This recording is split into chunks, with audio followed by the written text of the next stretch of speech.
অনেকেই যখন আমার কাছে ক্লাসের জন্য ফোন করে তাদের একটা প্রশ্নই থাকে, দাদা আমরা এই 3 মাস ক্লাস করে আমরা কি পুরো মেকআপটা শিখতে পারবো? তাদেরকে তখন আমি একটা কথাই বলি, 3 মাস নয়, তুমি আমার কাছে 10 দিন ক্লাস করো, তারপরেই মোটামুটি তুমি মেকআপটা শিখে যাবে। কারণ আমি আমার এই basic to advance makeup master ক্লাসে একদম বেসিক থেকে অ্যাডভান্স কিন্তু স্টুডেন্টদের হাতে ধরিয়ে ক্লাসটা করিয়ে থাকি। যেমন দেখতে পাচ্ছ আমি এখানে আমার নতুন ব্যাচে কিন্তু থিওরি নলেজ দিচ্ছিলাম, প্রথম দিন ওদের প্রোডাক্ট নলেজ দিয়েছিলাম, এরপরে কিন্তু ছোট্ট করে ওদের একটা বেস মেকআপ ডেমনস্ট্রেশন দেখাবো একদম বেসিক প্রোডাক্টের মাধ্যমে।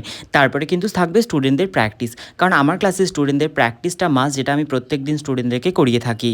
ক্লাসে যা যা শেখানো হয় সেটা কিন্তু স্টুডেন্টদের হাতে ধরে প্র্যাকটিসও করানো হয়, কারণ তুমি যতক্ষণ না হাতে ধরে কাজটা প্র্যাকটিস করছো ততক্ষণ কিন্তু তুমি কাজটা শিখতে পারবে না। আর তোমরাও যদি আমাদের এই basic to advance makeup master ক্লাসটা জয়েন করতে চাও, যেখানে তোমরা একদম বেসিক থেকে অ্যাডভান্স পুরোটাই হাতে ধরে শিখতে চাইছো, অবশ্যই কিন্তু আমাদের পরবর্তী basic to advance makeup master class join করতে পারো, যেটা শুরু হচ্ছে 23শে জুন থেকে, যেটা অ্যাডমিশন অলরেডি শুরু হয়ে গেছে। তোমরা যারা যারা ক্লাসটা জয়েন করতে চাইছো অবশ্যই আমাদের অফিসিয়াল নাম্বারে যোগাযোগ করতে পারো। আর তোমরা যারা অলরেডি মেকআপ আর্টিস্ট নিজেদের স্কিলকে আরও আপগ্রেড করতে চাইছো, অবশ্যই আমাদের 5 দিনের প্রাইভেট মাস্টার ক্লাস জয়েন করতে পারো, যেটা কিন্তু শুরু হচ্ছে 4 জুলাই থেকে। যে কোনো ক্লাসে ডিটেলস জানতে অবশ্যই আমাদের অফিসিয়াল নাম্বারে যোগাযোগ করতে পারো। দেখতেই পাচ্ছ এখানে পুরো থিওরি এবং প্রোডাক্ট নলেজের সাহায্যে কিন্তু আমি স্টুডেন্টদের এই বেস মেকআপটা ডেমনস্ট্রেট করে দেখিয়েছিলাম। এর পরের ভিডিওতে তোমাদের সাথে শেয়ার করব নতুন ব্যাচের স্টুডেন্টদের প্র্যাকটিসের ক্লাস। তাহলে আজকের ভিডিও কেমন লাগলো জানিও, ভালো লাগলে লাইক কমেন্ট শেয়ার করে দিও। টাটা সবাইকে।